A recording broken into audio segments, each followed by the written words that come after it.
I just finished building this robotic arm. I'm Josh. Let me show you how I did it.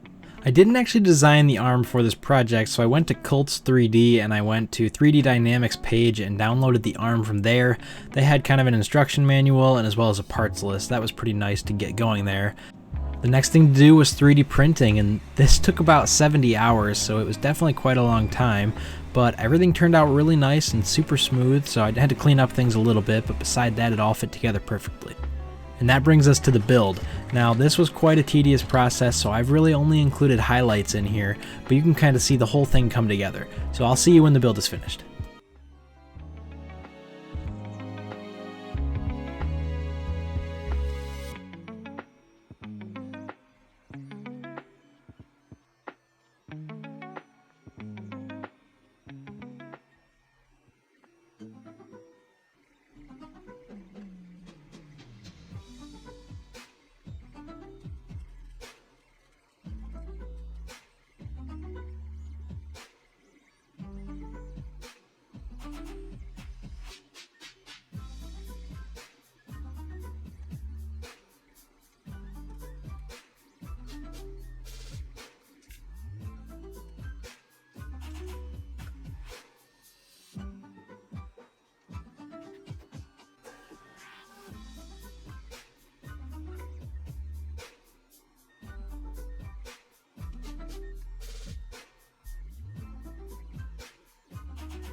So this was the end of the build process. There was a tiny bit more work that I did and didn't record, which was just troubleshooting this claw, which I'll talk about in a minute here. But this is basically the end, so then we moved right on to the coding.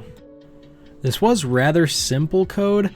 It kind of looks like a lot here, but it was rather simple to make. I made it the best that I could, and then when I had some issues, I ended up asking for help from AI, which kind of cleaned up the things that I was struggling with and made it all work.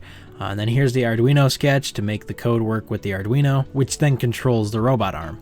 So then you can see here, this is kind of the process of actually controlling the robot arm. You hit start to run the code, and then you can see that it's just basically 6 sliders here to control each of the servos.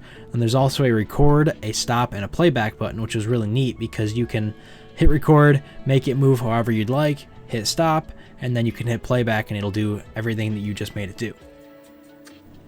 So this whole clip here was actually just in playback mode.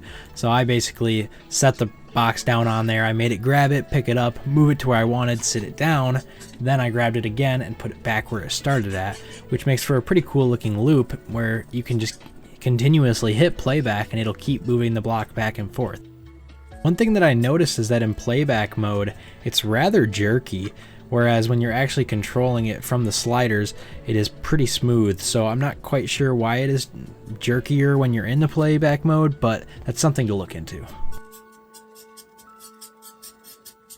Now, there are a few things that I would change. The claw that came with this design was pretty bad, so I did have to go ahead and find another one online, put it into CAD software and add on a different base that would fit onto what I have. But after I did that, everything worked pretty good.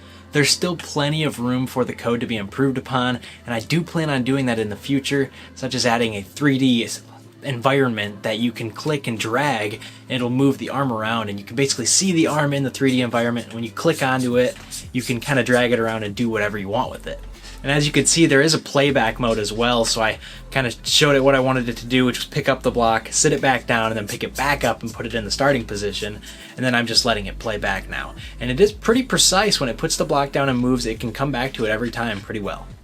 The arm moves pretty smoothly, but I do think that with a little bit of changes to the code, it could move even smoother. Maybe even just making the slider a little bit wider would make it so that you have a lot more room to kind of make really fine adjustments. So there's a lot of things I can think to change in the code, and then how the robot was built. But past that, I'm really happy with this build. Well, that concludes my build of a robotic arm. I hope you enjoyed the video. Thanks for sticking around. We'll see you next time.